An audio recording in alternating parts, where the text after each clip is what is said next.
Welcome everyone. Johnny Games here. Thank you for joining me. I have for you today that head-to-head video with GameHub footage of the Retroid Pocket 6 going head-to-head with the Odin 3. Now my SKUs are the 8GB, 128 gigabyte storage Retroid Pocket 6, which in all honesty, it has the 8 Gen 2 processor, very good, a lot of compatibility with drivers and everything else. But as you're gonna see in this video, I think the Odin 3 just outmatches it. So okay, we'll go over settings really quickly then get going. Same settings as before.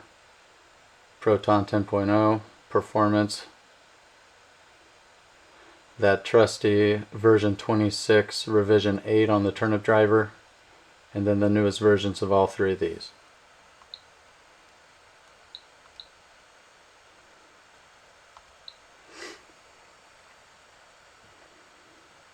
I hope everybody enjoyed that intro video as much as I enjoyed making it. And leave me comments in the comment section if you did enjoy it and if you want me to continue doing intro videos of that style, moving forward.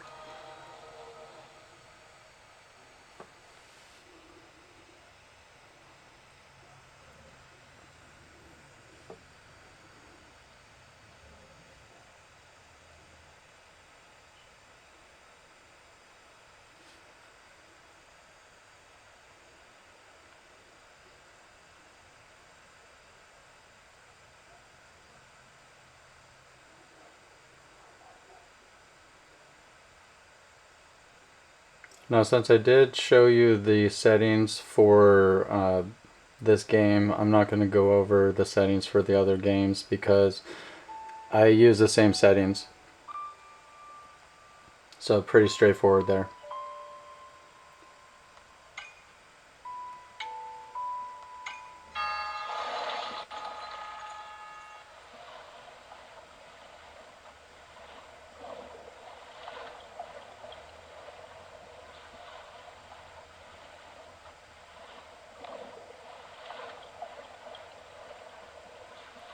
Also, I'm going to be showing you the load-in process because you'll see the difference with the Odin 3 in that area as well. So overall, the sentiment in buying these two is that the 8 Gen Elite isn't going to be as reliable of a overall, as reliable of a processor overall. And depending on what you're doing, I don't necessarily agree. So, but you see with this game, we're hopping between the mid 50s and the low 50s. So depending on the area. Now there is some clipping. Well, it's not too bad. Could be worse. I have gotten this to run better in-game native, but we're featuring GameHub, so okay. Alright, now let's jump over to the Odin and see what the Odin is bringing to the party. Odin 3.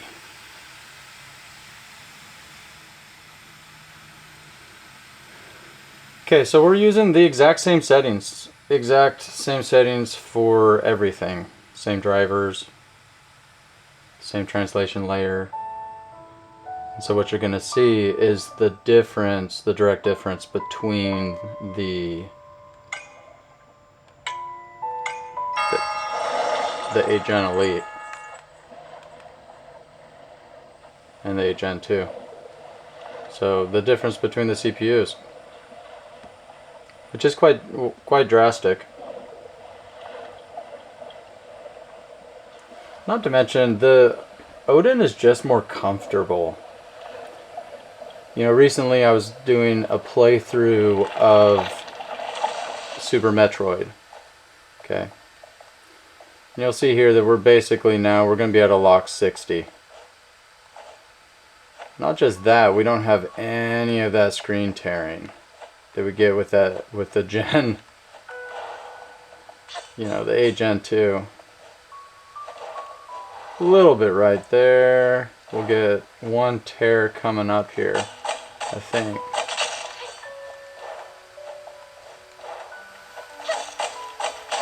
You'll see, I mean, we're basically locked 60. It's not going anywhere. But more than that, the difference between the 8 Gen 2 and the Odin 3 is just how fluid everything is. There's just none of the jitters. You could see that with the 8 Gen 2, this game was just a little too much. It's just a little too much for it. You can see with the Odin 3 here, it's just a more native experience.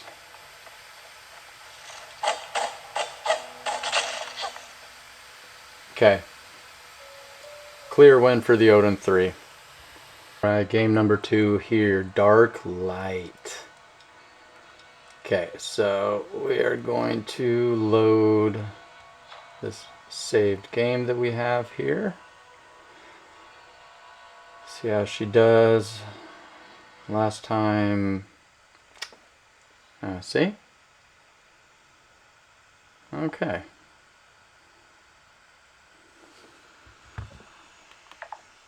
Odin 3, here we go.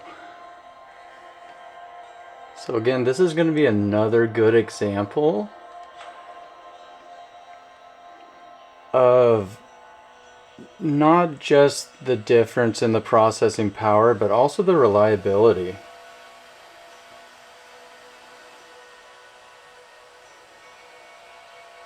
I mean, overall, I've only gotten into the gameplay of this game like 4 times with the Pocket 6, and every time it crashes after a little bit.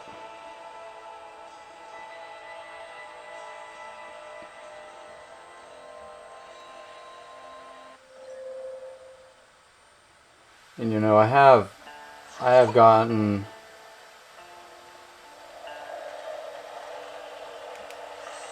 crashes on this as well, but it is so far less.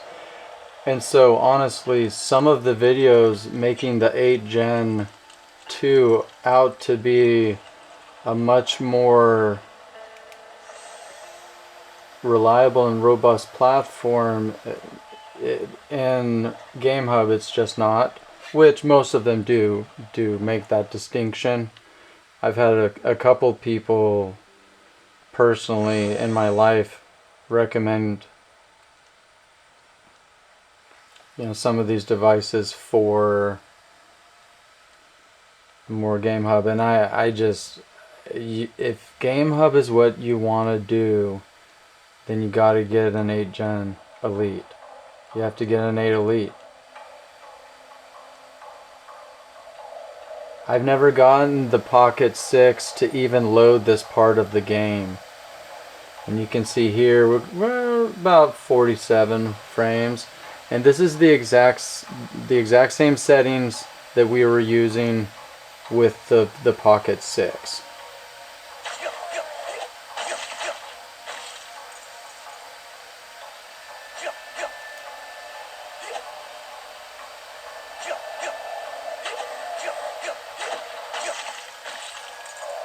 But overall, I mean, it's a very playable experience.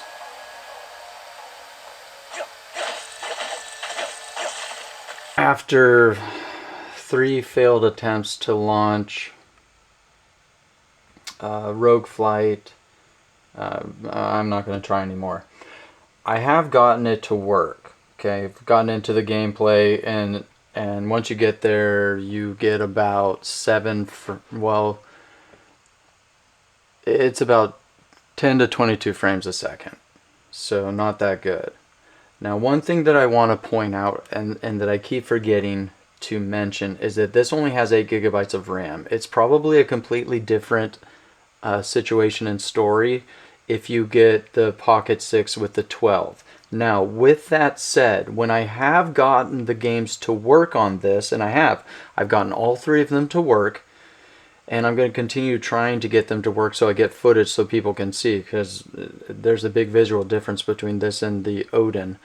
But when I've gotten them to work on the readings with the frame rates and everything else, you can see that the bottleneck is a CPU bottleneck. It's not a RAM bottleneck. It'll be using about 84 to 90% of the RAM, or 84 to like to 80. Anyway, it's in the 80 percentile for RAM usage, but at 100% pegged CPU. So I do believe it's a CPU bottleneck when it comes to most of this, though having another 4 gigabytes of RAM wouldn't hurt. Alright, here we go.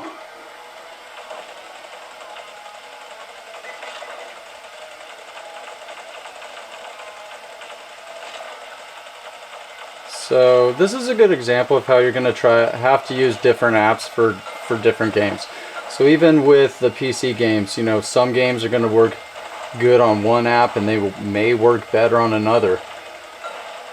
So both of the first 2 games, Dark Light and After Image, work great on GameHub, and this game works great on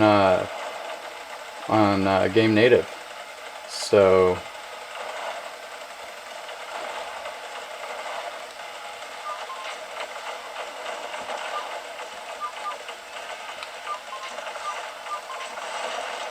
yeah, very, very fun game though. Very fun game.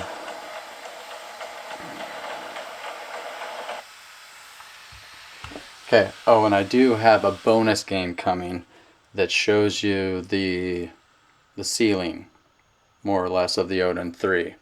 So there you go, footage of 3-0 Odin 3 to Retroid Pocket 6, and bonus game on the way. Alright, y'all, so here we are with our bonus game, Max Payne 3. So, like I said, you might get a better experience with the Retroid Pocket 6 if you get the 12 gigabyte SKU.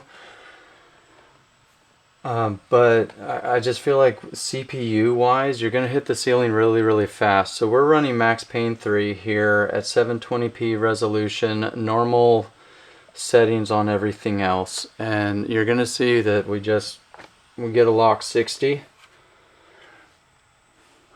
FPS, and it's a very, very good fluid experience. The CPU is kind of bouncing around that 85 to 90% rate area. We're only using about half of our RAM because, again, we got the Ultra model here, but I wanted something that was going to, you know, have the highest ceiling possible, because I'm going to end up selling my Retroid Pocket 6 if I don't give it to one of my kids and just keeping the Odin, because this is an end-all device. If you like this design of a device, this is the one to get. So yeah.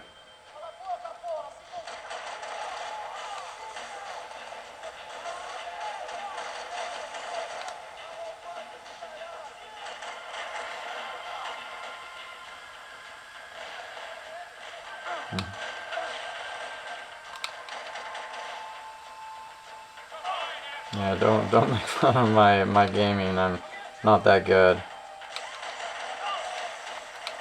I'm probably gonna die here, and that's okay.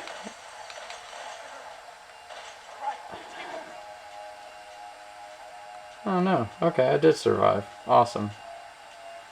You're gonna see, I mean, we get a lock 60. This is just a great experience. And you're just not gonna get this. You're not gonna get it. You're not gonna get the comfort and the form factor in your hands, the larger sticks. Oh, and like what I was going to say earlier is I was going through playing Super Metroid on the RP6, and I'm going to stop playing it on that and play it on the Odin because the D-pad's in a better spot. So, yeah, there you go. Yeah, what did we learn today, Johnny? Well, we learned that Odin is king, that Odin is actually really stable.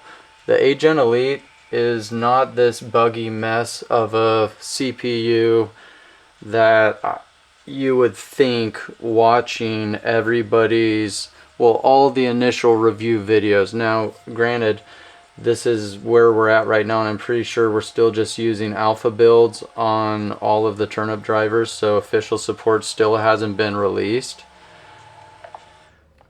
But we're still getting all of this performance on non-official release turnip drivers.